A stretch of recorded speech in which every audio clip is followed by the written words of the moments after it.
It's been one of the Queen's most difficult years to date. 1992 was famously labelled as her annus horribilis.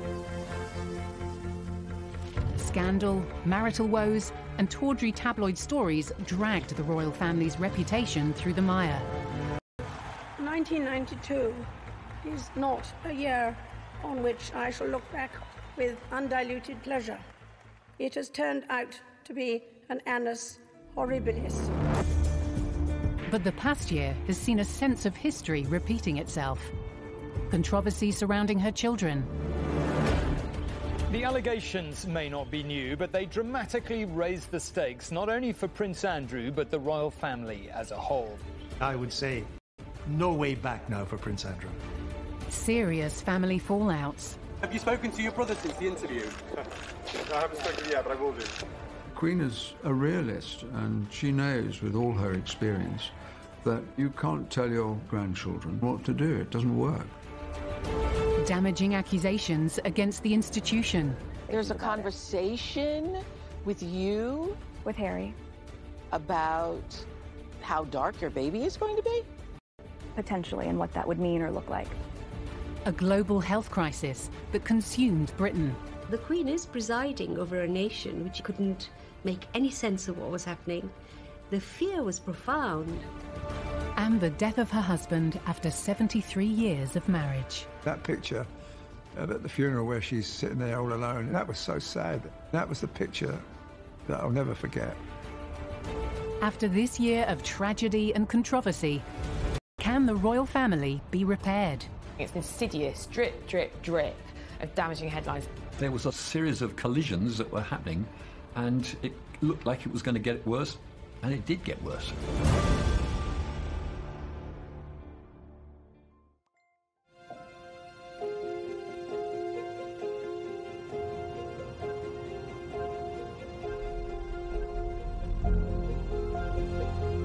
As the country saw in the new year, there was little cause for celebration.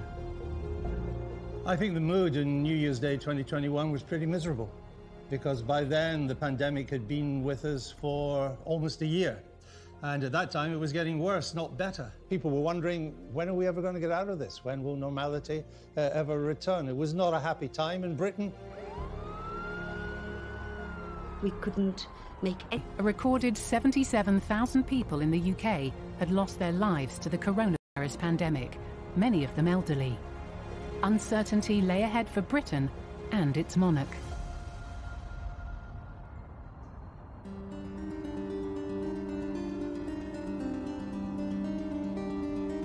When the Queen woke up on New Year's Day in 2021, I don't think the Queen, like any of us, would have been particularly hopeful of change, because we were still in the thick of that particular winter wave.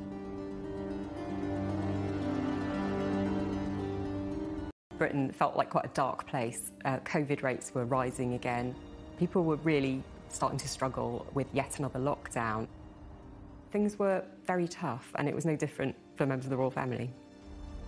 It did not pass people's attention that the Queen and her husband were in the most vulnerable group of the lot. And I think that made a lot of people worried and uncomfortable. The Queen was 94. Considerable concern for her safety. Terribly important to protect the Queen. If we'd lost the head of state in the middle of this, that would have been an absolute disaster. Keeping the Queen protected from coronavirus was of paramount importance. If the Queen had had COVID unvaccinated, there was a very high likelihood that it would have killed her. Since the start of the pandemic, the Queen had been isolating at Windsor Castle with her husband, Prince Philip. Like the rest of the country, she'd spent the festive period away from her family. The Queen was acutely aware that they would be accused of abject hypocrisy if they felt that they were above the rules. She leads from the top. You know, if everyone else's Christmas is ruined, so is mine. Prince Edward and Sophie have told us that there were quite a few times when they were talking to the Queen and Prince Philip from sort of ground level, and they were up on a balcony so that they were all socially distanced. The one thing the Queen would wish to do would be to set an example. In any society, individuals do look for leadership that gives them confidence and comfort. It's very much reflected in the Queen's Christmas message, to encourage people to keep going. Of course, for many, this time of year will be tinged with sadness, some mourning the loss of those dear to them, and others missing friends and family members distanced for safety, when all they'd really want for Christmas is a simple hug or a squeeze of the hand. Behind palace walls, there were growing concerns for 99-year-old Prince Philip, who'd suffered serious illness in the previous years. Unique bubble. HMS Bubble was the name that was given to the group of people that self-isolated with the Queen and Prince Philip, and that was a name coined by Tony Johnson-Burt, who's the head of the royal household. And he was very much likening the kind of camaraderie with that of a ship. And that was quite onerous on those members of staff, because once they were in the bubble, they stayed in the bubble. Once they'd committed, they were in, and that meant that they were there, locked in, and not able to see their own families for quite a huge amount of time. The point was for the Queen and the Duke not to get this virus. But because of that, the Queen lost contact with the general public, and she never went on any engagement. All those things were put on hold. The Queen feels that she's got a job to do. It was frustrating not to be able to do her job in the normal way and to get out and to meet people.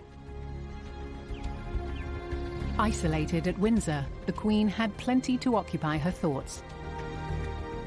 Not least among them, the growing schisms in the family, which were about to get worse.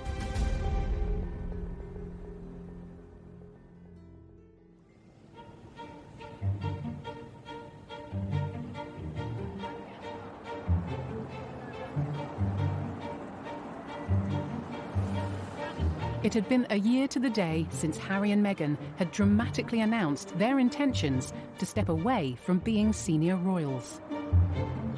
The announcement by Harry and Meghan that they were withdrawing was obviously an intensely personal family moment for the Queen.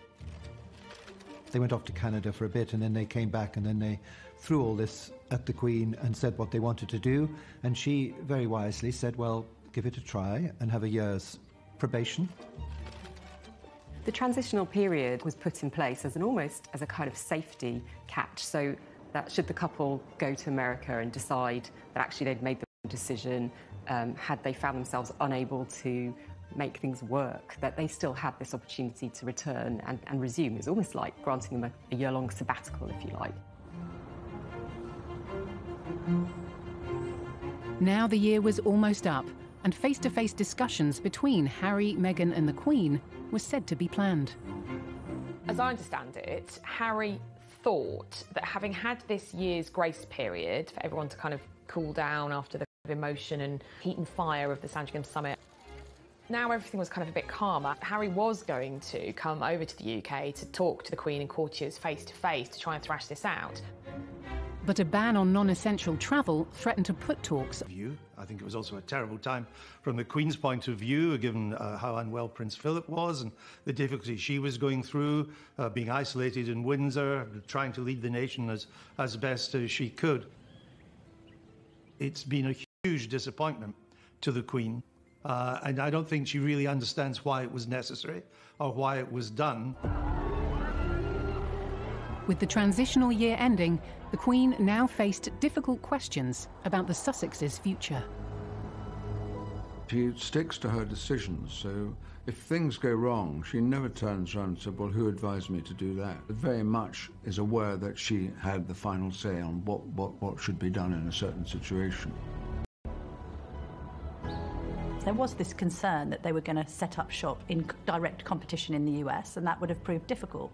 So on one hand, the Queen had the pressure on her to kind of preserve the institution of monarchy, while also trying to preserve her own familial relations with her beloved grandson. I don't think either side emerged from it terribly well. There was a sort of series of collisions that were happening, and it looked like it was going to get worse, and it did get worse. But Harry and Meghan's departure from royal life wasn't all the Queen was dealing with. Behind closed doors, the health of Prince Philip her rock for so many years was deteriorating. Since he retired in 2017, there had been concerns about Prince Philip's health. The idea of a 99-year-old man going into hospital is always a worry. Those who saw Prince Philip leave hospital and return to Windsor could see that he was a very sick man.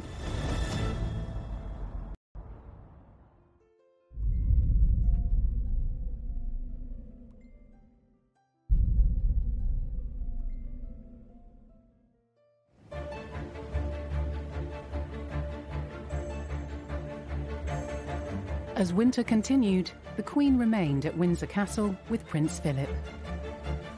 I don't think that the Queen and Prince Philip have ever spent quite such a long time completely together, because they were both busy, they were both travelling in different directions, they were both doing different things. They weren't ever really quite as together as they were for this long period of time.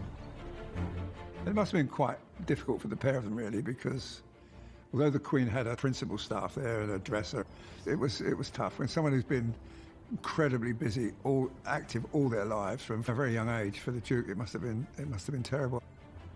He needed always to be busy, and he couldn't do the things that he loves. In the end, it was probably the Queen comforting him.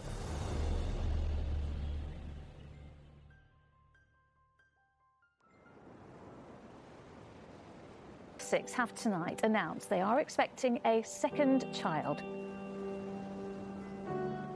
I'm sure the Queen was absolutely delighted to hear the news that the Sussex were expecting a second child, but it is difficult for the Queen because she hasn't been able to see Archie. I think the last time she actually saw him in the flesh was November 2019.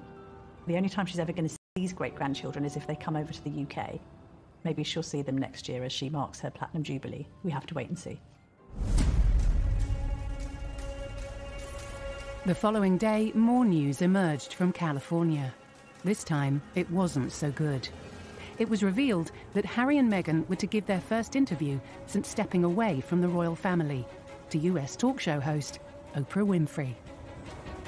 It came as a huge surprise to the royal family that Harry and Meghan were prepared to do this, and to do it with Oprah Winfrey. There was surprise, some anger, maybe a little apprehension as well, that they were giving this interview, because not only had they cut loose and seemed to want to do their own thing out in California, but that they were going to wash their dirty linen in public. It was much better when the monarchy was more of mystique. There is less privacy, and I think for their sakes that's a pity. News that the Queen's grandson was discussing royal life with one of the world's most famous interviewers sent shockwaves through the royal household and around Britain. It was dominating the newspapers. It was totally dominating the airwaves. When's it going to be screened? And then they were putting little segments out, which was getting people in a state of frenzy almost about it. To say there were misgivings in the palace would be an understatement. Harry and Meghan had already privately aired a lot of their grievances. So when this sit-down with Oprah was announced, the palace probably knew what was coming, and it wasn't going to be pretty.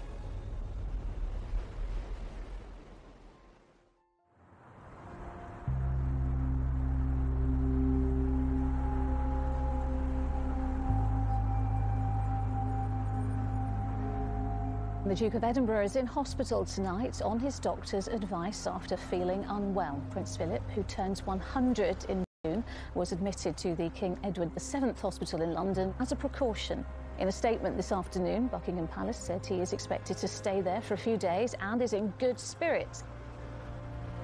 When he first went into hospital, of course, alarm bells started ringing. It was all just a really difficult and uncertain period.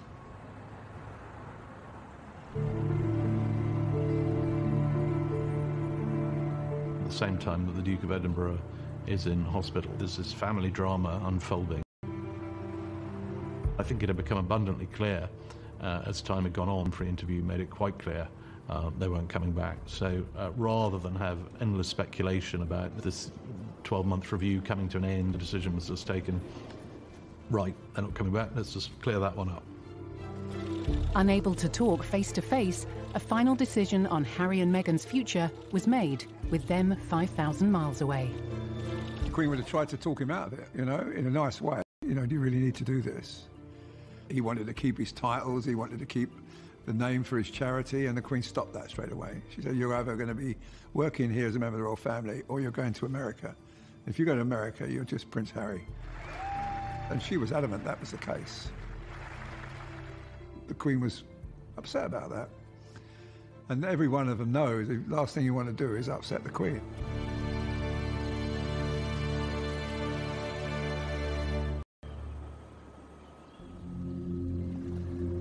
The Queen had taken difficult decisions in putting the monarchy before her family. Now she had to face up to problems closer to home, where Prince Philip's condition was getting worse. Prince Philip went to hospital. To begin with, they said as a precautionary measure. He then had to be moved from the Edward VII to another hospital. Like many Britons, Queen was unable to visit her husband as he continued his stay in hospital. The royals were probably acutely aware that there's a lot of transmission in hospitals. They didn't want to put the Queen at unnecessary risk. What's the point of her being in a bubble for months and months and months, only to then travel to London to a hospital? She must have been concerned, but she probably spoke to him every day on the phone. And she probably discussed the Harry and Meghan situation on the phone with Philip. And I think if he had any patience left, he would have probably calmed the Queen down a wee bit, you know. Prince Charles managed to visit his father, but left visibly distressed. But Charles left pretty upset, so I figured that that conversation had been, it's not far off for me, you know. He's talking to Charles and probably saying, you know, like most parents would say, look, take care of your mother, keep your eye on your mother, make sure she's, you know, everything's fine. You know, it's the sort of thing you would say. He was 99, and he had recurring problems. And at that age, I didn't think he would come out. I said to my family, I think this is the end for poor Prince Philip.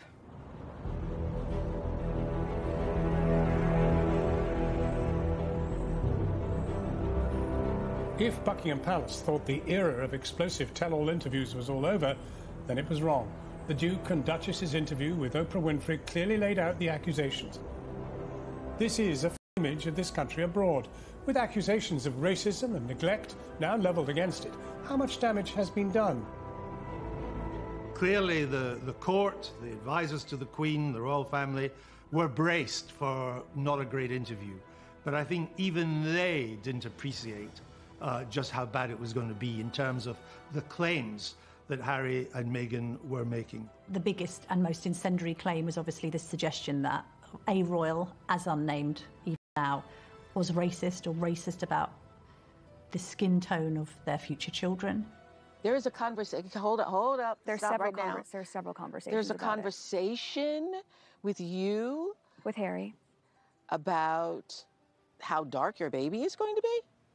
Potentially, and what that would mean or look like. It was quite uncomfortable to think that possibly there might be somebody in the family who didn't understand the insensitivity of what Meghan was alleging. That, you know, it definitely cast a very big shadow over the royal family, and because of the lack of precision about the allegation, it was quite difficult to disprove it.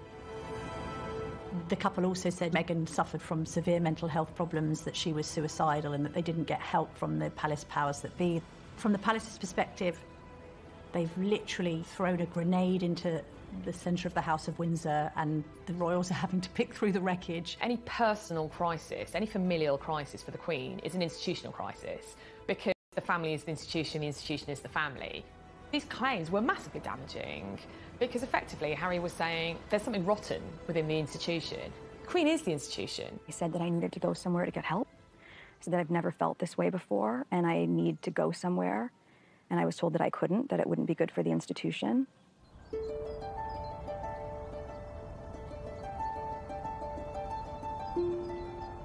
I think some people were genuinely rattled by what was said.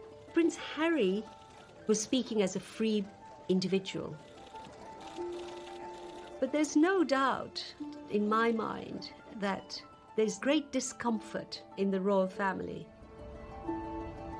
The difficulty arises is once you start communicating publicly and other issues come in about things that might have gone wrong in different parts of your life. All these things can be dealt with, but they're best dealt with in a private and discreet way. It had a very polarising effect. everyone was sort of more entrenched in whatever position they happened to be beforehand. And in the middle, you would have had, you know, the royal family and the Queen just thinking, this is just very sad. The allegations of racism risked harming the Queen's relationship with the Commonwealth, which she'd been head of since 1952.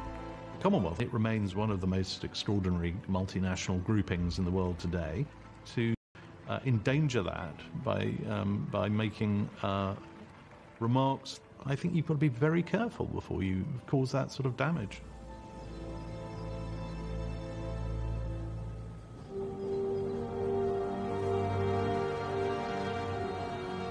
The Queen has tonight addressed some of the huge issues raised in the Duke and Duchess of Sussex's explosive TV interview. More than 24 hours since it first aired in the United States, a statement was finally released on the Queen's behalf. With such huge allegations aimed at the monarchy, the Queen decided to respond. We all face our difficulties within families. We would very much prefer that it was private. And I think one very good thing was that Buckingham Palace, I thought, put out an extremely sensible statement saying any difficulties of this sort we will pursue in private. And I think that's the right thing to do. The response, when it did come, really did divide opinion. Obviously, this had thrown up huge debate across the UK, and people, you know, were rightly concerned at any suggestion that the royal family were racist. The Queen's response was to the point, and she said that, well, they were saddened to hear about the extent of the issues they'd suffered. Some recollections may vary. The Queen was basically saying, that's not my recollection of what happened at all. There's no question in my mind that the Queen would have seen the interview as disloyalty, an unnecessary disloyalty. She'd gone out of her way to try and make things work with Harry and with Meghan. She's handled it magnificently, but I think it was a huge disappointment to her. And I think she saw it as an unnecessary disappointment, a disloyal disappointment. It was a rocky moment for the Queen and the monarchy. Her previous Annus Horribilis, 1992, the events that happened then were really personal events to her. But this time, it's been a national event, which has been combined with various personal sadnesses. I think it must have been extremely difficult for the Queen. All the allegations that came out of the Oprah Winfrey were shocking. She threw out a lot of things left and right without being very specific about it and caused an enormous amount of trouble. There was mild comfort for the Queen when Prince Philip was finally released from hospital. But at 99 years old, there were still serious concerns for his health. Those who saw Prince Philip could see that he was a very sick man. He leaves a tremendous hole in your life, and it affects you hugely, the thought that you're not going to be able to talk to that person again. She's had this terrible year because of everything that's gone on with Harry and Meghan and the pandemic grounding her when all she wants to do is go out and about and do her job. And then her husband dies.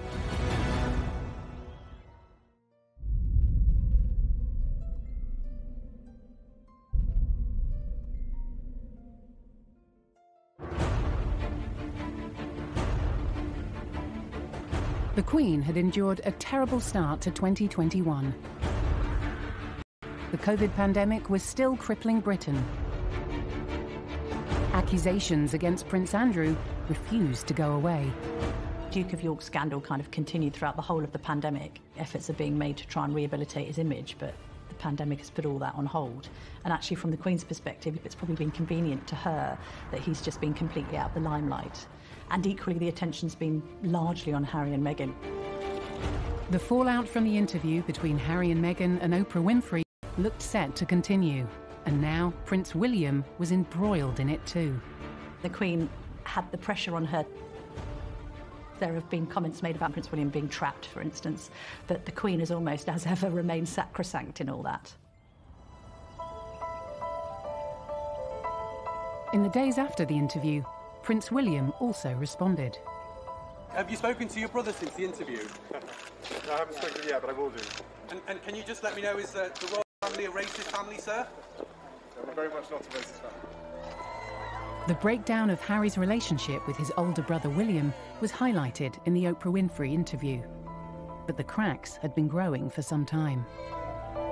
When I first saw reports that the relationship was breaking down, I didn't quite believe them because the two boys had been pretty close for most of their lives, and they'd been through hardship together with the death of their mother. When Harry decided to cut loose from the royal family, leaving a lot more pressure on William and Kate to continue with royal duties, particularly as Prince Philip at that time was seriously unwell, and the Queen had stepped back. So it meant the royal duties were now being shared between fewer and fewer people. And I think William did resent that. The Queen made it clear in her statement in response to the Oprah interview that Harry and Meghan remained much-loved members of the family. And it's clear that, you know, the falling out between the brothers in particular will be very hard for her to bear, particularly given that she took a close interest in their upbringing following the loss of their mother. You know, these are two brothers who have been inseparable for many years, and it's incredibly... The book Finding Freedom, released the previous year, had intensified rumours of a rift between the brothers. Finding Freedom was the first course in the long banquet of Sussex revelations. The book confirmed in many people's minds what a lot of people already knew, which was that the two brothers had really, fallen out, and that there was a real unhappiness on the side of the Sussexes. I think we knew that Harry and William's relationship had changed over the years, just because Harry himself admitted that they were on different paths. There were reports that there had been tensions. The Queen is a conflict avoider by nature, and therefore the idea of Harry and William not being close, I think, would really trouble her. It must be upsetting the Queen to see that in her family, that two boys that grew up together, they played soldiers together, they had their tree house at Highgrove together, they learnt to fly together, they flew helicopters together, and now they're not even talking to each other. I don't know what he's going to do to make it right, but it's got to come from him, and it's got to come from him in a big way, and from Meghan. I think it's possible you can change any situation if you really both want to. But, while there's feud going on with his brother, where they barely talk to each other, it's not nice. There is a risk that this kind of almost sidebar soap opera between the two can overwhelm and overshadow more important events in the royal family.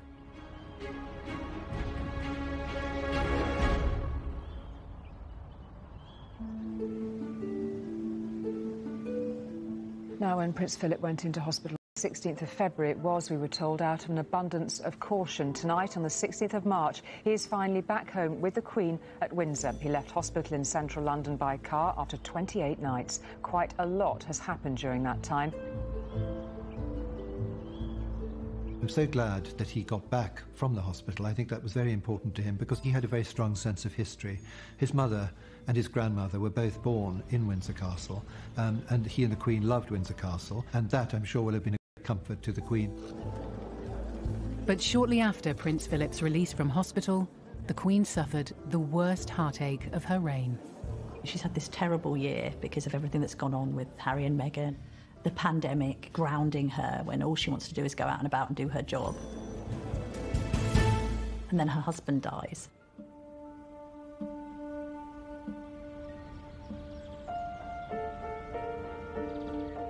We are interrupting normal programmes to bring you some news from the royal household.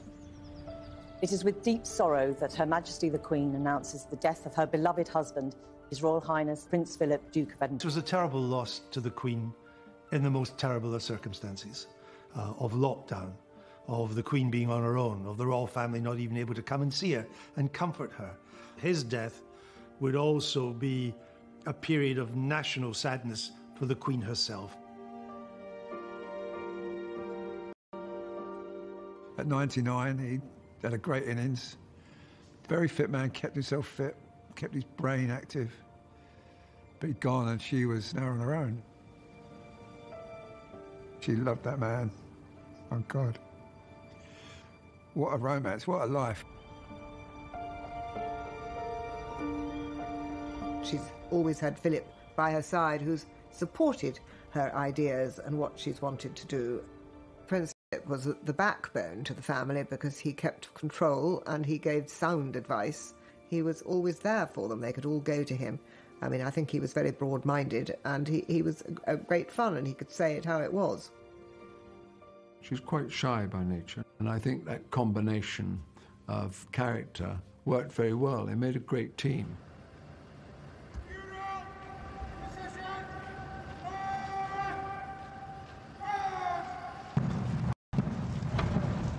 On the day of Prince Philip's funeral, there were blue skies, with Windsor Castle basked in sunshine.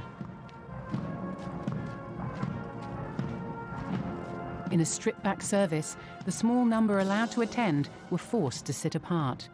But the distance between brothers William and Harry continued to attract attention. There was a lot of talk about whether Harry and William would speak to each other. In the run-up to the funeral, that threatened to overshadow it.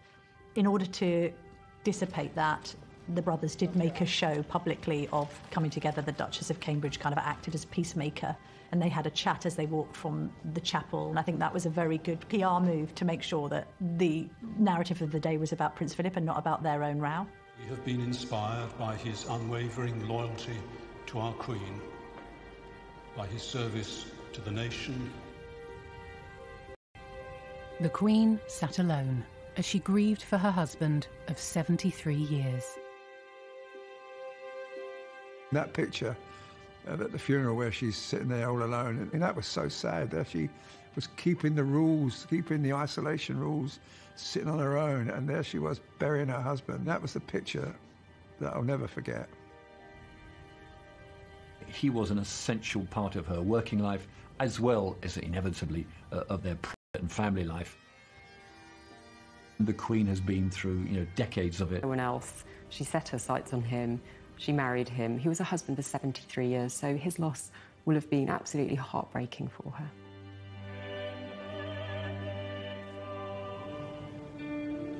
The Queen now had to get used to life without Prince Philip, but things were not about to get any easier.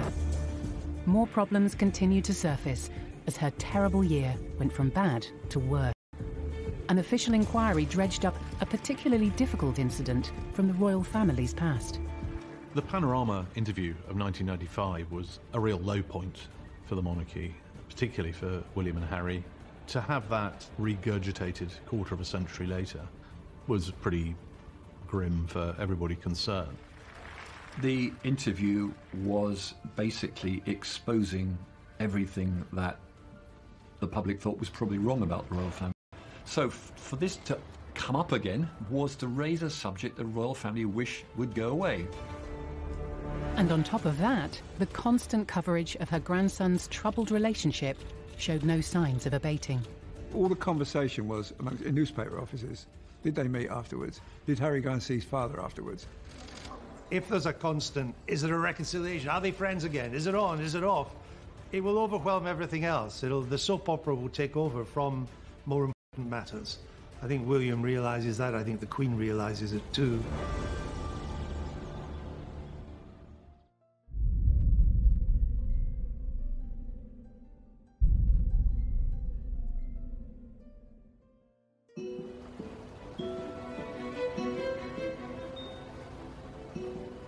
As spring drew to a close, the Queen was coming to terms with one of the worst years of her entire reign. She's lost her husband, she's lost the solid figure in her life since she was almost a teenager. She's been in isolation so much that she can't meet her people, which she loves to do. She can't meet her family, which she loves to do as well. The scale of the crisis we've been through is so huge. It's put more on the Queen's shoulders, I would say, than any previous crisis.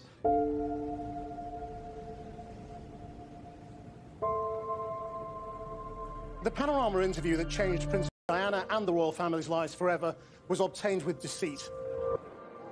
What we discovered about the Diana interview with Martin Bashir was basically that Bashir misled people in order to get the interview. In truth, nothing that he did made the interview invalid, although it's now often described as a discredited interview, because Diana was going to say it, and Diana was going to choose Panorama. And I know that because 10 years before she told me, when I was making a programme about her, that what she really wanted to do but she did.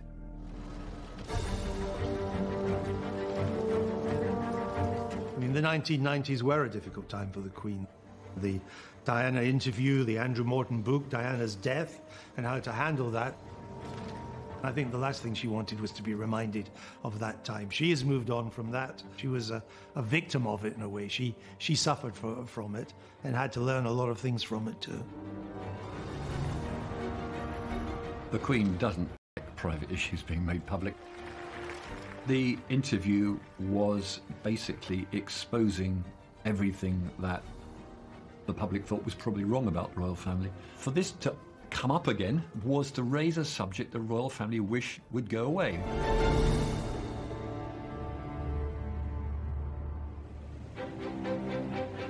In response to the findings, Martin Bashir apologised for using forged documents and said that it was an action he deeply regretted.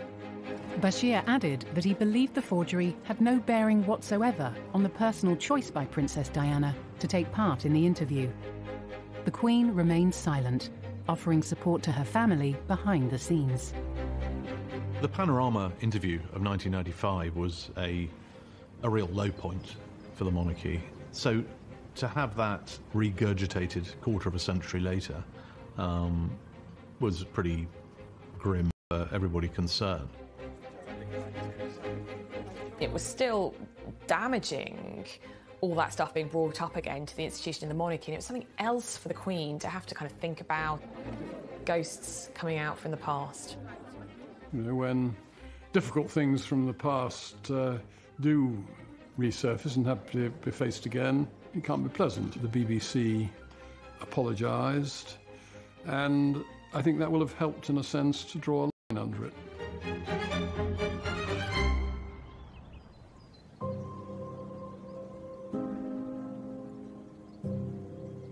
On a sunny Saturday afternoon in the grounds of Windsor Castle, the Queen officially celebrated her 95th birthday in a scaled-back Trooping the Colour service.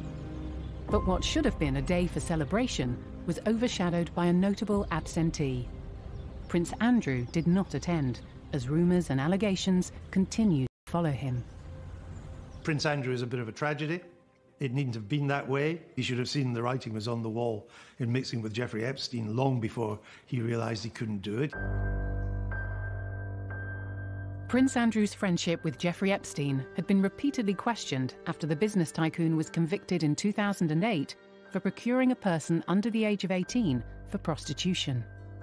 With this man, long after the scandal had broken, now, would you carry on seeing the man in public? Would you go to his house in New York? That's the problem. He still stayed in contact even though after the guy had been in jail for the most horrendous of crimes. Allegations of sexual assault were first made against Prince Andrew by Virginia Giuffre in 2015, but the claim was dismissed and struck from court. After Epstein was arrested again for sexual offences in 2019, the allegations against Prince Andrew were made public. His position is that he doesn't even remember meeting her. But of course, it is really serious reputational damage, and there's nothing that the Queen can do. It is damaging for the Queen professionally in the institution which she represents. The press began to ask more and more questions. The American authorities were asking more and more questions. At some point, somebody inside the palace, and it looks to be pretty much around Prince Andrew himself and his close advisors, decided it was time to face it out and to actually go out there and answer the questions. In order to clarify the ongoing scandal, Prince Andrew had spoken exclusively with BBC Newsnight's Emily Maitlis. Now, you could argue, in a normal situation, that was actually an honest and good thing to do. That is not the way it turned out. It was truly dreadful. On that particular day that we now understand is the date, which is the 10th of March, I was at home. I was with the children. I'd taken Beatrice to a Pizza Express in Woking. Why would you remember that so specifically? Why would you remember a Pizza Express birthday and being at home? Because going to Pizza Express in Woking is an unusual thing for me to do. At the end of it, he thought he had done rather well, which suggests no sense of judgment or no self-awareness. The Duke of York had hope that it would kind of clear the air, he could get his version of events over, and that it would wipe the slate clean and enable him to kind of carry on with his royal life. In fact, it did the complete opposite. It proved to be a catastrophic mistake that he has struggled to recover from ever since. Although Prince Andrew still held his title as Colonel of the Grenadier Guards, his role was replaced at this year's Trooping the Colour service. He has strenuously denied all the allegations against him. The poor Queen, it really feels as if, you know, it's one kind of blow after the other. This is one of the most serious affairs of the last 5-10 years for the Queen. This is not going to go away.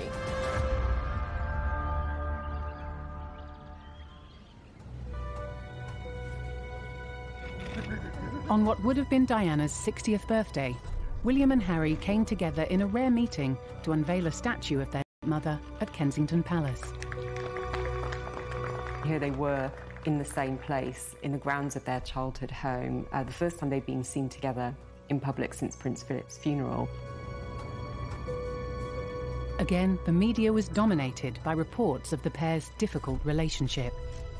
Even when they were there together unveiling the statue of their wonderful mother, Diana, who was, in my view, the greatest woman of the 20th century. No one's looking, the statue, everybody's looking at their reaction to each other, and because it's duty, they just got through it. It did bear the hallmarks of quite a sort of tense moment. People were hoping this was going to be the moment that the brothers reconciled, and I think, you know, there's more work to be done to that relationship. The unveiling of Diana's statue marked another royal engagement that threatened to be overshadowed by the warring brothers. I mean, it must be galling, bluntly, for the Queen. I don't think you ever quite get used to it when it's so close to you personally to see your own grandsons being cross-examined, in a sense, or their body language constantly being poured over by the press. I'm pretty sure, from what I've been told, that Prince William and Kate are reconciled to the fact that it's broken and it can't be put together, not in the foreseeable future anyway, and that they need to go their way, and William and Kate will go their way.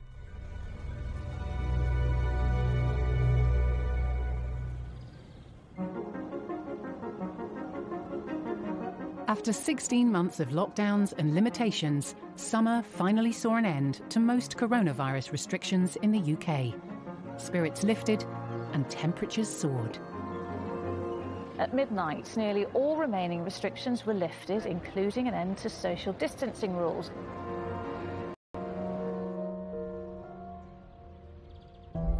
But on the same day, the Queen faced another bombshell from her grandson. Prince Harry suddenly announced that he is going to be producing an autobiography in the Queen's Platinum Jubilee year. And I don't think anyone at the palace was terribly happy about that, but at the same time, I don't think they were terribly surprised. The palace will be completely dismayed that Harry is writing a book. It's not what the royals are meant to do. It's unfortunate, it's unnecessary. I don't know why he's doing it. He doesn't need the money. Every time he does something like this, the return will be diminished and diminished and diminished until there's no return. Harry's memoir is expected to reveal intimate moments from his time within the royal family. The Queen was taught to not wash her dirty linen in public. She's been brilliant all her life about not discussing family problems in public. She is the past master of it. It will be hard for the Queen at her age. She loves her grandchildren, no doubt at all, and her great-grandchildren. She'll just have to think and feel with Harry, not hold herself apart. Why should he not be able to speak freely? The book itself may cause the royal family more anguish. It's never really been done before. The Duke of Windsor did write a book, but it'll be years and years after his abdication. Harry's gone down a road from which there is no good ending, because every book will have to be more sensational than the last. It's almost like he's still settling scores. So much depends for the royal family now on how Harry decides to proceed. And to put it bluntly, has he run out of ammo? Has he got things he still wants to get off his chest? There's a phrase about Biographies being the perfect vehicle for telling the truth about other people, not necessarily the person writing it. It's an account from his perspective. The royals will be hoping that he doesn't stick the knife in. We'll have to just wait and see. It had been a tumultuous year, and as summer progressed, the Queen's family continued to attract headlines that were threatening to damage the reputation of the monarchy. She's reigned for very nearly 70 years, and she's been an extremely good queen. And if some of the others can't shape up and get on with it, that is to some extent their problem. How the Queen deals with that is she deals with it in private, and I'm sure that's the effective way to do it. But more controversy lay ahead for the Queen as the scandal surrounding Prince Andrew continued. Prince Andrew was due to go up to Balmoral on holiday with the Queen and Sarah Ferguson. So I suspect her courtiers may be trying to work out how best to contain damage limitation. Prince Andrew must be ruining the day he ever met and entertained Jeffrey Epstein. This is again casting a huge shadow over the royal family. The Queen obviously is a loving mother. She'll be incredibly concerned about this. But there's no getting away from the very serious nature of these allegations.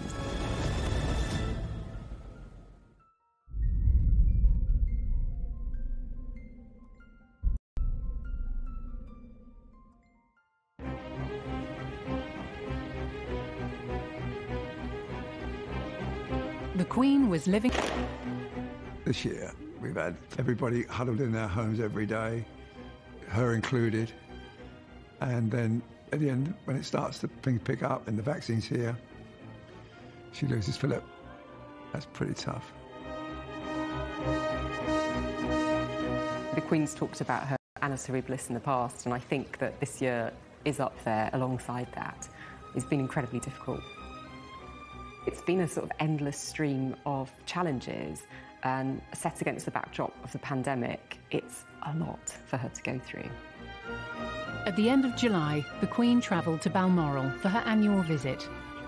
It was the first time she'd holidayed there without husband Prince Philip. But shortly after she arrived, the Queen was met with more controversy.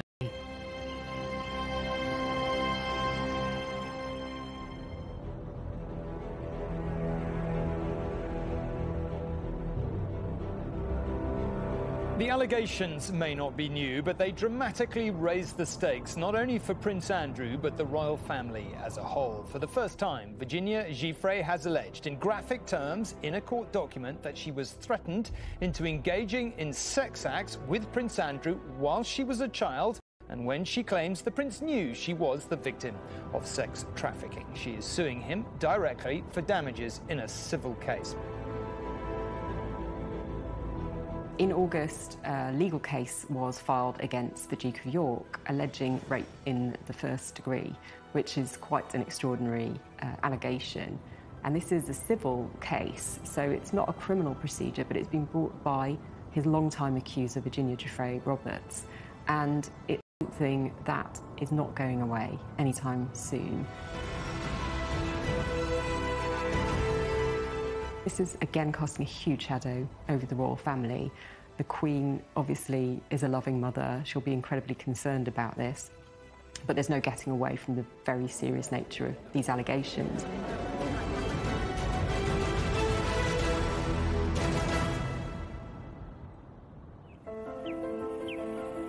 The day after the court documents were revealed, Andrew arrived at Balmoral, cutting short the Queen's summer holiday for crisis talks. Just at the point the Queen thought she might have a break from the difficulties in Balmoral, you know, one of her favourite places in the world, this legal case will have sparked huge concerns again. These are incredibly damaging allegations for Prince Andrew and for the wider royal family. It's extremely difficult for the Queen. I feel very sorry that the Queen has had to deal with the crises of enjoying all the good things.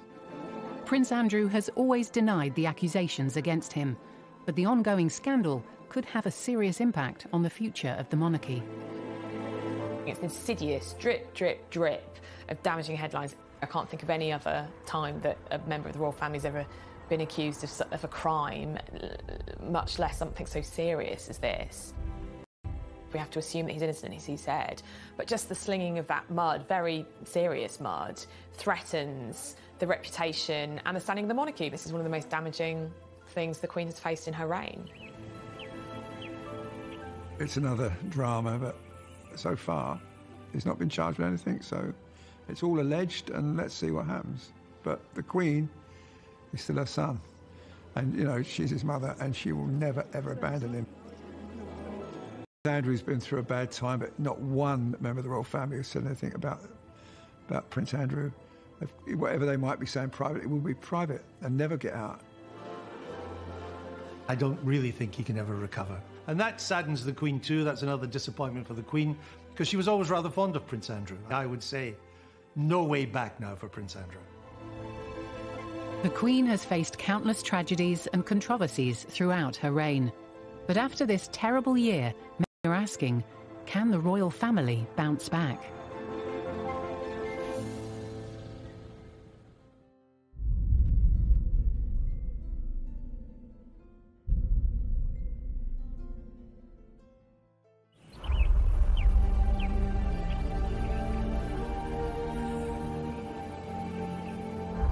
As 2021 continued, the Queen was presiding over an increasingly fractured family. Acrimonious departures and a US federal investigation were unlike anything the Queen had witnessed during her reign. And her children continued to dominate headlines as the year went on.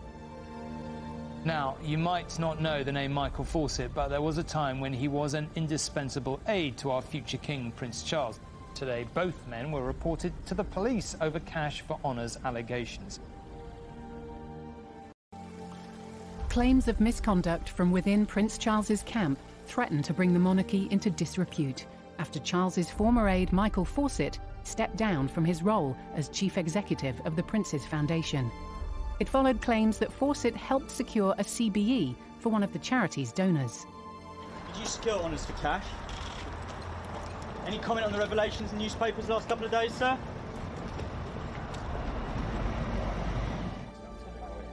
The future king admitted the allegations were an embarrassment. With the Queen in the twilight of her reign, the stability and future of the monarchy is paramount.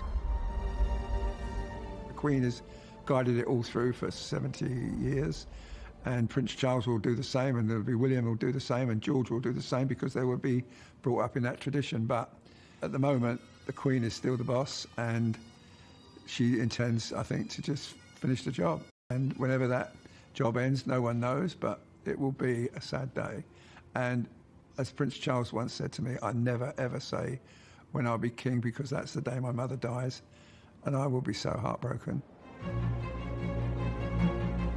As a preliminary trial hearing approached in the US, Prince Andrew returned to the Queen at Balmoral. Debate continued as to whether or not the Duke of York should be allowed to keep his military titles. While he continues to hold some military associations, even though they're in abeyance, questions are being asked about it, especially given that Prince Harry has lost his. She should have excluded him from not just public life, from his position in the palaces, right? She didn't do that. Surely that was something she should have been seen to do. Shortly after Andrew arrived back in Scotland, reports surfaced that he'd been served with legal papers. But the Duke of York's representatives claimed the documents had not been successfully delivered by Virginia Giuffre's team. There were some farcical scenes with her lawyers going to Royal Lodge in Windsor and literally trying to serve the papers on Andrew himself. But of course he wasn't there. He was up in Balmoral with the Queen. Lawyers representing Prince Andrew and Virginia Giuffre clashed in a pre-trial conference call in New York. Disputes continued over the legal papers being served, and a judge set a second hearing for January next year. He's yet to publicly respond this time around. While he has vehemently denied the allegations in the past, clearly he's being advised at the moment not to speak out. Whether he gives evidence remains to be seen, but this is not going anywhere fast.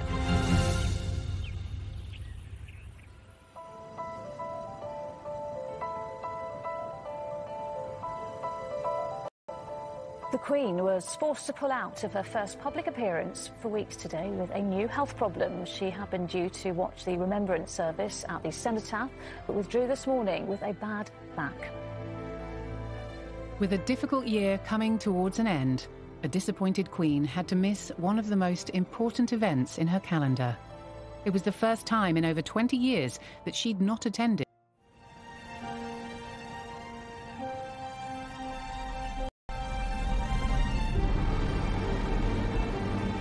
In November 1992, the sight of Windsor Castle in flames summed up a year described by the Queen as her annus horribilis. Certainly you see it as another annus horribilis because of Megxit and a pandemic. What we can certainly conclude is, it's not always plain sailing for the royals. If you just look back at all the events over the last year, it was this bleak period. She's been through some very sad moments, some of the saddest days of her life, saying goodbye to Prince Philip, and that incredibly sad image of her alone in St George's Chapel. I mean, that really is heartbreaking, and yet through all that, she's absolutely committed to the job.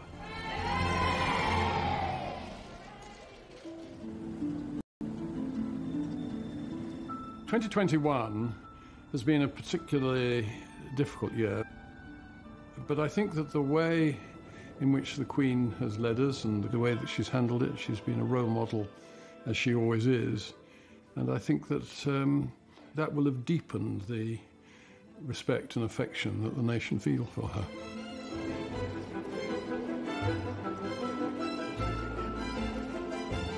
She's going to be 96 next year. She's celebrating 70 years on the throne. It should be a celebration of every brilliant bit of her reign, but actually when you look at the monarchy in its current state at the moment, it's fragmented, the family's divided, and there are these very serious problems. And I feel really sorry for the Queen because she's worked so hard. She's always put duty above everything. I just hope that there's a period of stability and calm, and so that she can celebrate her Platinum Jubilee with a bang.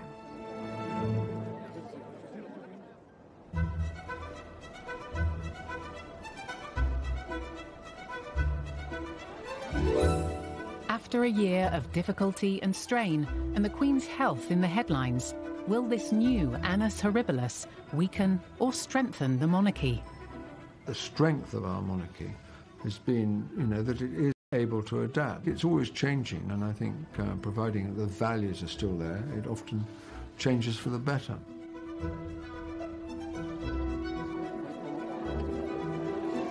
In the past year, the Queen has lost her husband. She's got a grandson who's semi-detached. But that, in a sense, I think the respect for her is stronger than ever. And I think that the future of the royal family is probably more secured as a result of the way he has steered us through these difficult months.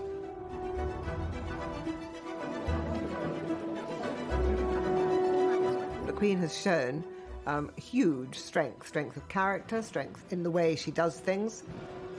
She's always listened to advice. She's just an incredible woman, and I admire her enormously. She has been a rallying call for the nation. She has been a unifying figure for the nation. She has been a figure of love for the nation as well, and a figure of common sense for the nation. That wasn't always true in previous crises. This time she's come through with flying colours.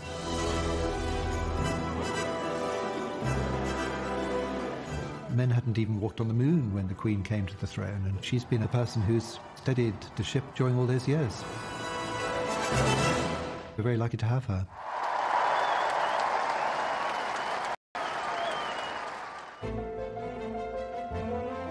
Our royal in the spotlight next Saturday is the Queen's naughty little sister, Princess Margaret, who certainly raised a few regal eyebrows. A Scandalous Affair is brand new at 8:40. Next tonight, we all love great entertainment on the telly, but better still when it all goes Pete Tong. When Saturday night TV goes horribly wrong after the break.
Uncertainty lay ahead for Britain and its monarch.